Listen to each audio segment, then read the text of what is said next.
आप देख रहे हैं हमारा YouTube चैनल दी सच्चा भारत और आज के इस बुलेटिन में आपका स्वागत है। पाली जिले में अभी कोरोना संक्रमण का कहर खत्म ही नहीं हो पाया है और अचानक से पाली में ब्लैक फंगस जैसी घातक बीमारी मंडराना शुरू हो चुकी है। रविवार को पाली में एक मरीज सामने आया है जिसे ब्लैक फंगस की शिकायत है। इस मामले की जानकारी मिलते ही विधायक ज्ञानचंद पारख भी मरीज के पास पहुंचे हैं और उसे तुरंत प्रभाव से जोधपुर एम्स भिजवाया गया है। विधायक पारख ने बताया कि पाली में पिछले 3 दिनों में यह बीमारी अचानक से मंडराना शुरू हुई है। अभी तक 3 मरीज इसके अचानक से सामने आए हैं। ये जो भी नया वायरस आया है उसमें एक बहुत ही घातक संभावना मरीजों में आ गई है। ब्लैक फंगस जो बीमारी है ना, जिसमें आंखों के नीचे या जबड़े में या मुंह में फंगस सी जमा हो जाती है जो प्राणघातक होती है और इसका इलाज भी छोटे सेंटर पर संभव नहीं है। कहीं न कहीं बड़े सेंटर पे अहमदाबाद हो, बम्बे हो या जोधपुर एम्स हो, वहीं इसका इलाज संभव है और ये मरीज तेजी से बढ़ रहे हैं। पाली में भी ये लगभग 3 मरीज तो मेरी जानकारी में आ गए। एक की सर्जरी जोधपुर हुई है प्रवीण सोमानी की, उसका एक जबड़ा भी हटाना पड़ा है। एक की सर्जरी आनंदपुर दिया है, बम्बे हॉस्पिटल में हुई है और आज ये तीसरा केस है जो पाली का ही है, तो उसके भी संभावना बताई जा रही है। तो इसको भी हम एम्स में बात करके वहाँ शिफ्ट करवा रहे हैं ताकि इसका समय पर वहाँ इलाज हो सके। लोगों को सावधान रहना बहुत जरूरी है। कहीं भी ये बीमारी शुगर बढ़ने से ज्यादा होती है या ऑक्सीजन में यदि कोई फंगस आ जाती है या साफ पानी का उपयोग नहीं लेते तो उससे भी ये फंगस फैल जाती है। तो यहाँ भी स्टाफ को या डॉक्टरों को हम एक प्रकार से कह रहे हैं कि भाई आप थोड़ी सावधानी बरतो ताकि कोई भी मरीज शुगर बढ़ने से ब्लैक फंगस का शिकार नहीं हो और ना ही कोई ऑक्सीजन में कोई कचरा वचरा हो तो इसका असर पड़े किसी मरीज पर। प्रयास पूरा कर रहे हैं और उम्मीद करते हैं कि आगे इस बीमारी को हम पाली में रोकेंगे और इसमें जो दवाई चाहिए उसकी उपलब्धता के लिए भी हम प्रयास कर रहे हैं कि दिल्ली बॉम्बे सब जगह बात की है कि इसके इंजेक्शन यहाँ पाली में ही हम मंगवा दें सेवा समिति के माध्यम से और जो जरूरतमंद है उनको हम निःशुल्क दे दें। और इंजेक्शन की बहुत ज़्यादा कमी है, फिर भी हमारा प्रयास जारी है और आने वाले 2-4 दिन में हम इंजेक्शन की व्यवस्था भी कर रहे हैं। विधायक पारख ने कहा है कि ब्लैक फंगस ये काफी गंभीर बीमारी है। अब तक पाली के 2 युवाओं के जबड़े इस बीमारी के कारण निकाले जा चुके हैं। अचानक से पाली में पैदा हुई इस बीमारी ने चिकित्सा विभाग में भी हड़कंप मचा दी है और अब चिकित्सा विभाग उच्च सेंटर के डॉक्टरों से इस संबंध में सलाह भी ले रहे हैं। देश प्रदेश में कोरोना संक्रमण थमने का नाम नहीं ले रहा है। अस्पतालों में स्थिति भयावह होती जा रही है। प्रदेश के बड़े जिलों के अस्पतालों में भी व्यवस्थाएं पूरी नहीं पड़ रही, जिससे मरीज परेशान हो रहे हैं। ऐसे में पाली के बांगड़ अस्पताल के मास्टर प्लान ने यहां आने वाले मरीजों के उपचार के लिए ऐसा परफेक्ट मैनेजमेंट कर रखा है कि यहां ओपीडी के मरीजों की भीड़ नहीं लगती। ऐसा इसलिए क्योंकि यहां ओपीडी में आने वाले मरीज के त्वरित प्राथमिक उपचार पर पहले जोर दिया जा रहा है। गंभीर मरीजों को ओपीडी में ही ऑक्सीजन दिया जाता है, तब तक उसके लिए बेड की व्यवस्था कर दी जाती है। इससे मरीज और परिजनों को भटकना नहीं पड़ता। जबकि कुछ दिनों पहले यहां अफरा तफरी मची रहती थी। ओपीडी में 25 ऑक्सीजन कंसंट्रेटर लगाए गए हैं, जिससे मरीजों को त्वरित राहत दी जा रही है। बांगड़ की ओपीडी में हम लोगों ने काफी व्यवस्थित कर दिया।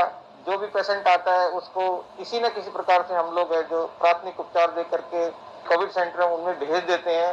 तो प्राथमिक उपचार को लेकर के अब ऐसा कोई फैक्ट ध्यान में नहीं आ रहा है कि किसी मरीज की यह शिकायत रही हो कि हम लोगों को ऑक्सीजन नहीं मिली। एट द टाइम चाहे कितने भी पेशेंट आ जाएं, 25 के 25 लोगों को हम ऑक्सीजन देकर प्राथमिक उपचार उनका शुरू करते हैं। इस दौरान हमें कहीं ना कहीं बेड की उपलब्ध हो जाता है तो उनको वहां शिफ्ट कर देते हैं।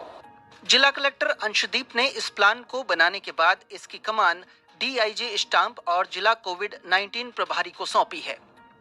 उन्होंने बताया कि इस प्लान के लिए डॉक्टरों की 3 टीमें लगाई गई हैं। एक टीम गंभीर स्थिति वाले मरीजों को ओपीडी में ऑक्सीजन देती है। दूसरी टीम अस्पताल में बेड की जानकारी जुटाकर भर्ती करवाती है। इससे भीड़ लगे बिना मरीजों को उपचार मिलने लगा है। पाली सरदार समंद बांध में मृत मिली सैकड़ों मछलियां। सोजत उपखंड में आने वाले सरदार समंद बांध में पिछले कई दिनों से अज्ञात कारणों से मछलियों की मौत हो रही। रविवार को भी खासी संख्या में मछलियों की मौत हुई। इस मामले की जानकारी मिलने के बाद मत्स्य विभाग के अधिकारी सरदार समंद पहुंचे और मछलियों की मौत की वजह बांध में कम पानी होना बताया। तौकते तूफान को लेकर प्रशासन अलर्ट, अस्पताल में लगवाए अतिरिक्त डीजल जनरेटर। पाली जिले में तौकते तूफान को लेकर प्रशासन अलर्ट है। रविवार को जिला कलेक्टर ने अधिकारियों की बैठक ली। इस दौरान उन्होंने पाली जिले के सभी अस्पतालों में तुरंत प्रभाव से अतिरिक्त जनरेटर लगवाकर बिजली व्यवस्था को लगातार सुचारू रखने के निर्देश दिए। दर्दनाक हादसा, पाली में ट्रेन की चपेट में आने से पिता पुत्री की मौत। पाली जिले में रविवार को ट्रेन की चपेट में आने से पिता और बेटी की मौत हो गई। पिता की लापरवाही के कारण 2 साल की मासूम भी ट्रेन की चपेट में आ गई। पुलिस ने दोनों शवों का पोस्टमार्टम कर परिजनों को सौंप दिया। रिश्तों का कत्ल, सन की बेटे ने लाठी से वार कर मां की कर दी हत्या। पहले पिता, बेटी और पुत्रवधू को भी कर दिया घायल। जालोर जिले के जाप थाने के लियादरा गांव में रविवार को दिल दहलाने वाला मामला सामने आया। सन के बेटे ने लाठी से वार कर वृद्ध मां की हत्या कर दी तथा अपने पिता व पुत्री को भी लाठी से मार पीट कर गंभीर घायल कर दिया। प्राथमिक उपचार के बाद आरोपी की बेटी को जोधपुर रेफर कर दिया गया। आईआईटी जोधपुर के प्रोफेसर वंदना शर्मा का कोरोना से निधन। कोरोना वायरस से संक्रमित जोधपुर आईआईटी सहायक प्रोफेसर डॉक्टर वंदना शर्मा का निधन हो गया। आईआईटी जोधपुर में कोरोना संक्रमण से यह पहली मौत है। गंगा यमुना में शव बहाने के मामले को लेकर सीएम गहलोत ने बताया दुखद, कहा राजस्थान में अंतिम संस्कार तक की है व्यवस्था। देश की पवित्र नदियों में शव बहाने की घटनाओं को लेकर गहलोत ने दुखद बताया है। राजस्थान में निःशुल्क एम्बुलेंस व्यवस्था के साथ अंतिम संस्कार की जिम्मेदारी भी प्रदेश सरकार कर रही है। ऑक्सीजन कालाबाजारी केस, दिल्ली पुलिस ने आरोपी नवनीत कालरा को किया गिरफ्तार। दिल्ली के मशहूर खाना चाचा रेस्टोरेंट के मालिक नवनीत कालरा को क्राइम ब्रांच ने रविवार को गिरफ्तार किया। कालरा ने अग्रिम जमानत के लिए हाई कोर्ट का रुख किया था, लेकिन उन्हें वहां अग्रिम जमानत नहीं मिली। वैक्सीन पर पोस्टर विवाद, राहुल प्रियंका के बाद राजस्थान के बड़े नेताओं ने भी बदली प्रोफाइल पिक्चर।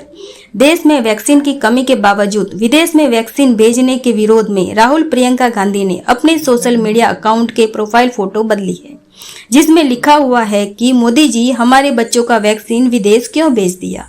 इसके बाद डोटासरा और माकन समेत राजस्थान के कांग्रेस के बड़े नेताओं ने भी अपनी प्रोफाइल पिक्चर बदली। कांग्रेस सांसद राजीव सातव का निधन, पीएम मोदी राहुल गांधी ने जताया दुख। कोरोना वायरस से संक्रमित कांग्रेस नेता और राज्यसभा सदस्य राजीव सातव का निधन हो गया है। उन्होंने 86 साल की उम्र में पुणे के एक अस्पताल में अंतिम सांस ली। पीएम मोदी, कांग्रेस अध्यक्ष सोनिया गांधी, राहुल गांधी समेत तमाम नेताओं ने सातव के निधन पर दुख व्यक्त किया है।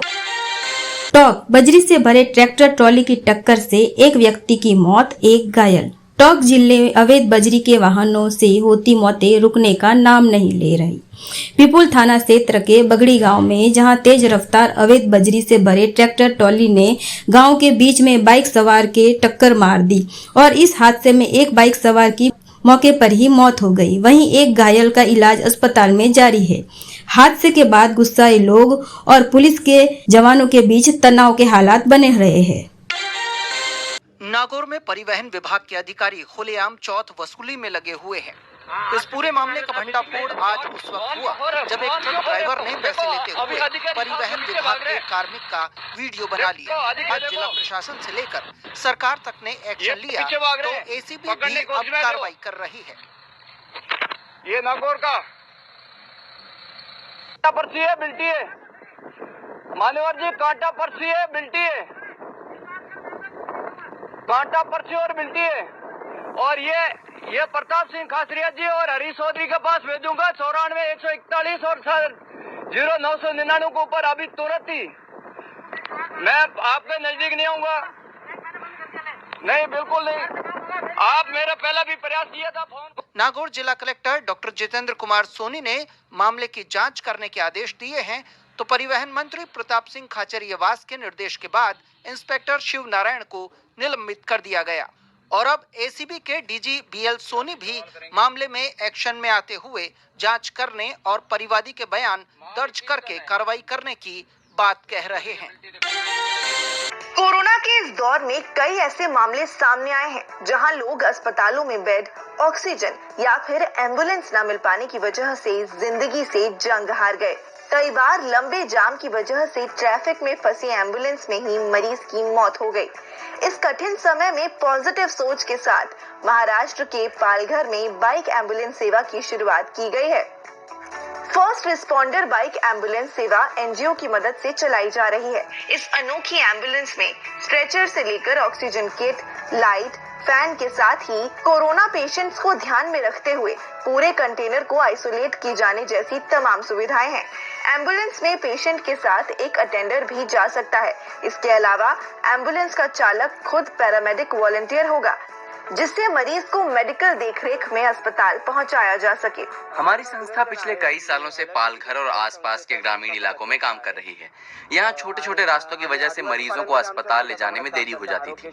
इसीलिए हमने कई एक्सपेरिमेंट्स, रिसर्च और एक्सपर्ट से मिलने के बाद मोटर बाइक एम्बुलेंस डेवलप की है। ये किसी चुनौती से कम नहीं था। हमने शोले मूवी से इंस्पिरेशन ली और फर्स्ट रिस्पॉन्डर एम्बुलेंस तैयार की। अलर्ट सिटीजन फोरम और स्टेट बैंक ऑफ इंडिया ने फिलहाल पालघर जिला प्रशासन को 2 बाइक एम्बुलेंस दी हैं। वहीं जल्द ही 23 और बाइक एम्बुलेंस देने का वादा किया है। इस पहल से ग्रामीण इलाकों में कई मरीजों को जीवन दान मिलेगा। और ऐसे ही नए अपडेट पाने के लिए द सच्चा भारत चैनल को सब्सक्राइब कीजिए। धन्यवाद।